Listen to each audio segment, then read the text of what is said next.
GoElectric here. Cargo bikes are all the rage, and it seems like every bike brand is coming out with their own version. And I've reviewed quite a few of them as well. But the problem with a larger bike is that it's harder to maneuver while riding. It's tough to find a bike rack that can support it if you want to transport it, and you need to be able to have the space to store it when you're not riding it. Well, Velotric has solved the size problem with coming out with this utility bike. This is called the Velotric Go. It has a frame integrated rack that can support up to 120 pounds. You can put a basket back here, or there's even a passenger kit so you can put a small person back here. But is it any good? Let's find out.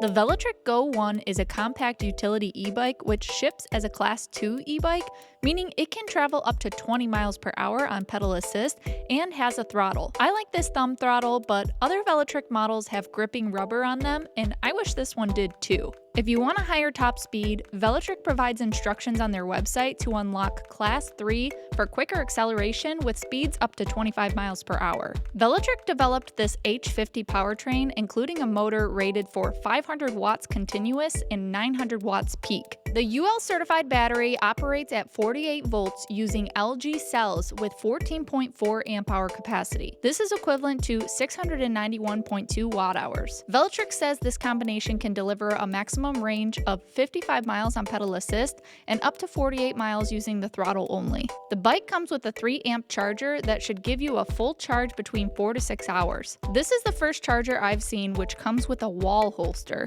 making it look and feel a little bit more like an EV charging station. The battery can be charged on or off the bike, and it has its own state of charge indicator. The Go1 comes in just one 65-pound aluminum frame size and claims a wide range for its rider height, accommodating those between 5 foot and 6'6".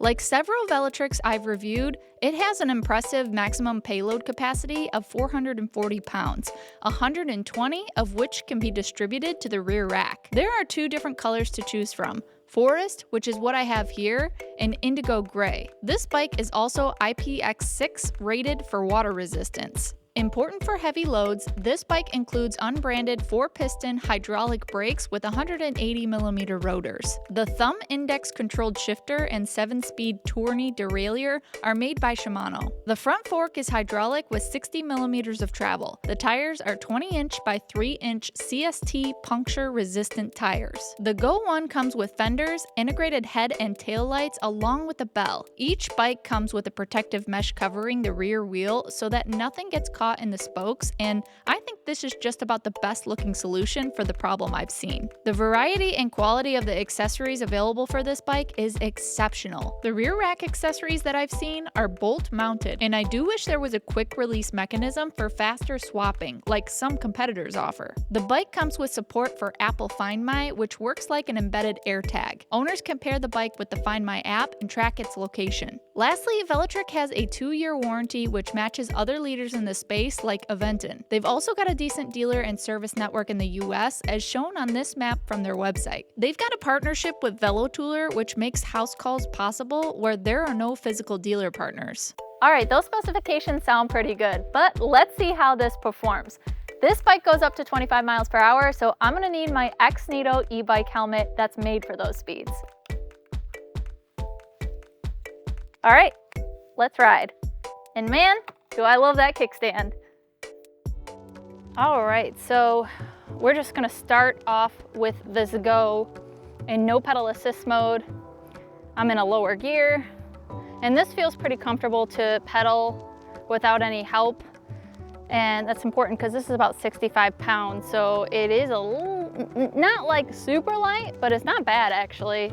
So if you were to run out of battery, this is doable, that's for sure. But probably wouldn't want to do this for long, especially if you have your payload capacity maxed out or if you have a lot that you're bringing with you. But let's move up into the first pedal assist. Jump of power. Oh wow, and it's quite a bit of power. So it takes me to about 12 miles per hour and then it stops, giving me more help. But that first pedal assist mode is kind of jumpy, to be fair. So I'd be careful with this when you're taking off if you're, you know, new to e-bikes and you're not quite used to it. Let's move up into the second pedal assist. I'm going downhill a little bit, but we'll see where the power cuts off. Sounds like about 14 miles per hour. So it's very incremental as far as those pedal assist levels go. Now for this use case, I would probably say that maybe starting off at a lower assist power delivery would be helpful. But then again, if you do have that payload maxed out, you might need that extra bump of power at those lower assist levels to get you going. Shifting feels really good. The Shimano thumb to index adjustment right here on the right. And this is my favorite style. It's very comfortable and easy to manipulate. I can say that the suspension is performing really well right now. A lot of these type of bikes, they don't necessarily have a front fork to provide that extra comfort. This bike can accommodate riders from anywhere between 5 foot and 6'6". And I'm taller, I'm 5'11", and the handlebars are a little low. I'm leaning forward just a little bit, and I wish that I had a way to extend them. Now I could probably buy some spacers in order to accomplish that goal, to get it up in a more upright riding position. Because if I'm using this as a utility bike, I want to be as comfortable as I possibly can. So just keep that in mind. If you're a taller rider and you really need that seat post to go up higher, the handlebars might need to come up a little bit as well for more comfort. But it's not too bad as I'm sitting with my positioning leaning forward a little bit. Let's get into pedal assist 3. Let's see how quickly I can get up to speed in that. It's a quiet motor for being so powerful. I'm really impressed with that. It stops at about 18 miles per hour. Now also keep in mind, this bike ships as a class 2, so that means it can go up to 20 miles per hour as its top speed, but you can unlock it so that it can go up to 25. And it's a really simple process. You don't need an app or anything, which I think that is a great advantage. I think that'll be a fast enough top speed for people. This is really taking this hill very easily, so the performance so far on these hills is great. Let's bump it up to the 4th pedal assist. This is a cadence sensor, so I might, when I get to the higher speeds, have a little bit of ghost pedaling, but let's take this curve safely. Let's see.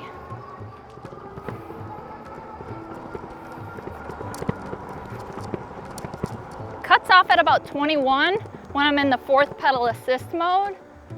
Once we come around this corner and this straightaway, let's take it to the 5th pedal assist and see if we can get up to that 25 mile per hour top speed. Now that top speed will be hit while pedaling, and as you can see, I gotta get my shifting going up. This is 7 speed, and there you go. I'm hitting 25 easy. Okay, so let's do a throttle test. Now, this is a type of e-bike that the throttle is tied to the pedal assist. Let's test this out. First pedal assist mode with the throttle.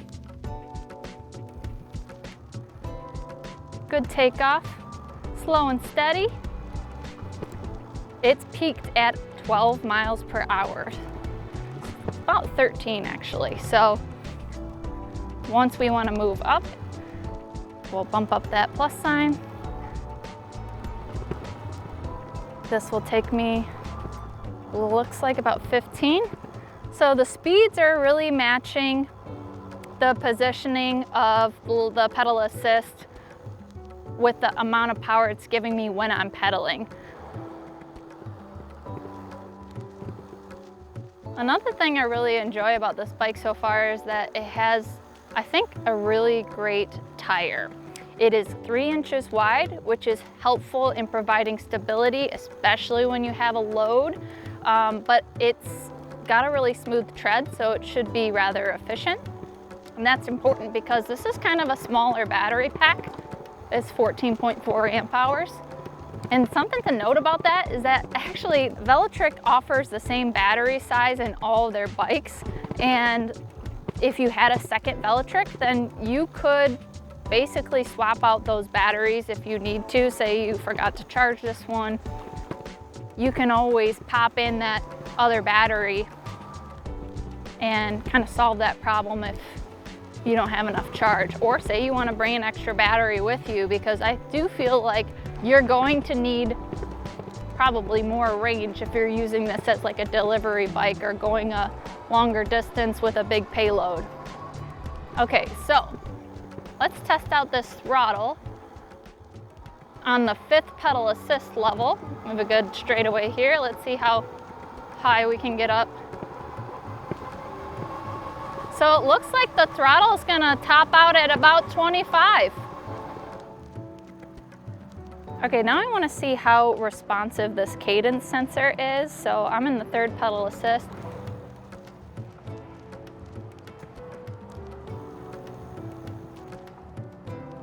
It's about 1 rotation of the pedal, so this is pretty good as far as sensitivity goes. Oh, maybe 1.5 there.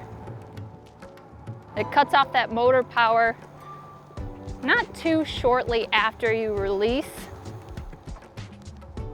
That was 1.5. So 1.5 pedals is what you can kind of expect with the quickness of this cadence sensor and its response. So not too bad.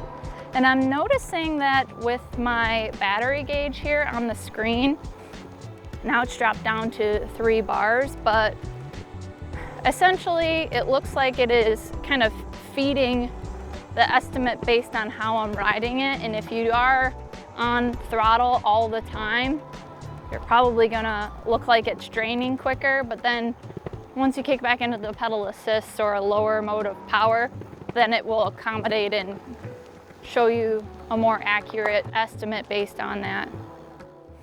I'm really liking these grips because they're made of a rubberized material.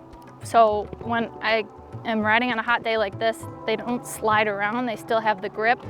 They have this soft paddle on the end. So since I'm leaning forward a little bit with this riding position, that is providing quite a bit of comfort, but it also has these like lines in it, which provide a breakup of the texture so that it just, again, helps with grip. If you are gonna be riding a bike like this in the city as like an Uber Eats or DoorDash or something like that, I think it would be awesome to have an electric horn instead of a bell and turn signals, because it can come in handy and really create a safer experience. I've noticed a couple times when I'm at these higher speeds and I'm like just coming around corners a little bit, I feel a little bit of a wobble at the front wheel. So I'm not really sure what that's all about, but I'm not feeling it every time I get up to, you know, peak top speed, but just something to be mindful of. The motor is definitely giving me a lot of power when I have that cadence sensor kick in on that 5th pedal assist. Performs really nice on these hills. They have a more premium brake system in here, high power braking. Performs really well. Wow, those are strong. I like to see this because, you know, hydraulics are a lot less maintenance and they perform really well. I like that the computer screen, it's very basic, but it's big and I can see the readouts really easily, but it has a USB port on the bottom of it. And I do think that people that are using this for delivery, once again, will probably put a phone mount on here if they can make room and plug it in so that they can have access to that power from the battery on the bike. All right, well, I think it's time to get back and talk about my final thoughts on this bike. Not only did I get to ride the Go around for the review as usual, but I also used it to pack all of my gear back here to get to the production site.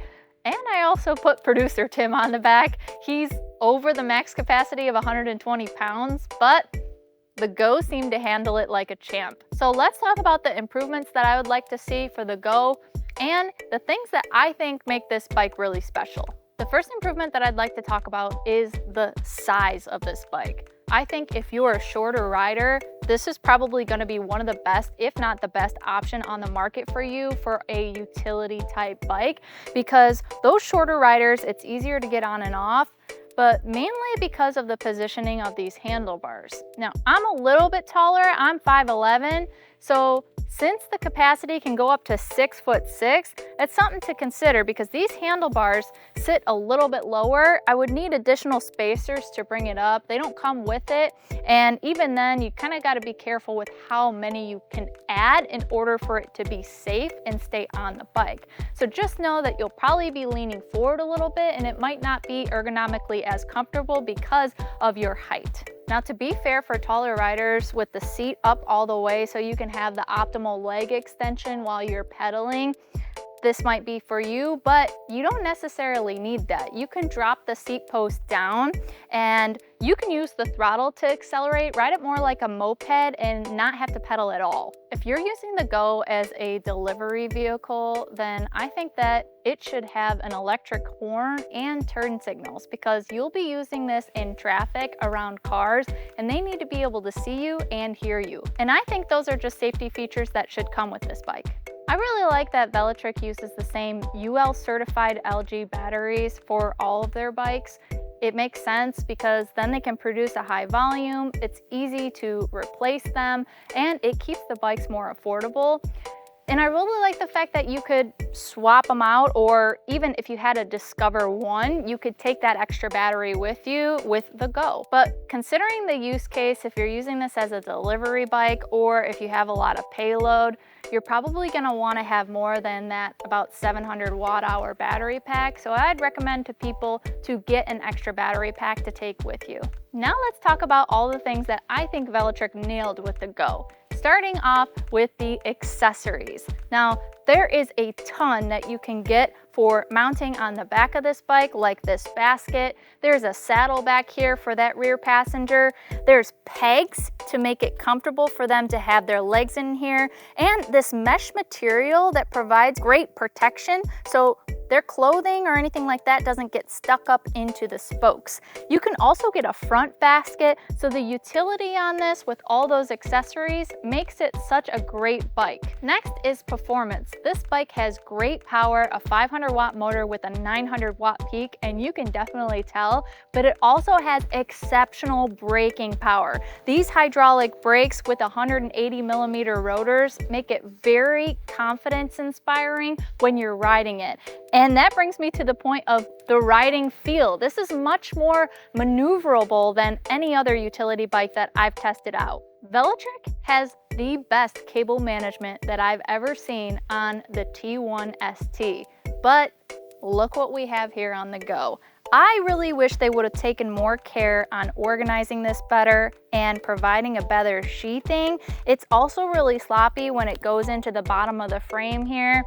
I think it detracts from the aesthetic, and it's also just really clunky, so I wish they would rethink the cable management. In my past reviews, you probably have heard me say that I believe for the casual rider, every e-bike should come with fenders and integrated lights included, and the Go does. So I'm happy to see that. The fenders are made out of a thick plastic material, so they look like they're gonna be durable. They're full coverage as well, but it is dry out. I haven't been able to test those yet. And the lights are bright enough for people to see you. As far as comfort goes, although I'm sitting up high and I have to lean forward a little bit with the handlebars, the grips are some of the most comfortable I've ever experienced, and this saddle is extra comfortable. It's wide, and I feel like it's gonna be great for those people that are taking longer trips or long shifts for their delivery routes. Although I haven't tested it because I'm not an Apple user, this has Apple Find My, and I think that's such a great feature for location tracking. For a utility bike, I think this is a very good looking one. I like that they have included this pop of color as they usually do with the Velotric lineup, and the duotone of their logo is done so tactfully. So Loving the design. Since this rear rack can accommodate up to 120 pounds, it really makes for a really wide use case because you could either put a child on the back here, you could use this basket to put a cooler and take it down to the beach with you. You could also put a dog or a pet in here. There's just a lot more that you can do because typical rear racks only accommodate maybe 55 pounds at most. So I think that this is a very versatile utility bike. If you want to learn more about the Velotric Go, then see the link in the description below. Velotric might help support the Miss GoElectric channel if they find we're helping their customers find the right bike for them. We also have a discount code that I'll put down there as well. Well, thank you guys so much for watching this latest review, and until next time, drive, fly, ride. Go electric.